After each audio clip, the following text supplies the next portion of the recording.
Super star Mahesh Babu జన్మదినం సందర్భంగా కుప్పం కళాకారుడు పురుషోత్తం వినూత్నంగా మహేష్ బాబు 3D పెయింటింగ్ వేశారు. పైన నుంచి మహేష్ బాబు, కింద నీటిలో తండ్రి కృష్ణ గారు వచ్చేలాగా అద్భుతంగా వేశారు. ఈ చిత్రం చూసి మహేష్ బాబు మరియు కృష్ణ అభిమానులు సోషల్ మీడియాలో షేర్లు చేసి పూరి ఆర్ట్స్ని అభినందిస్తున్నారు. ఇప్పుడు ఈ చిత్రం సోషల్ మీడియాలో కూడా వైరల్గా మారింది.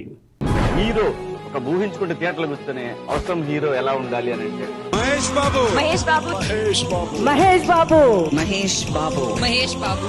ఒకప్పుడు కృష్ణ గారి అబ్బాయి మహేష్ బాబు, కానీ ఈ రోజున మహేష్ బాబు తండ్రి కృష్ణ గారు అనిపించుకునే స్థాయికి మహేష్ బాబు వస్తుంది.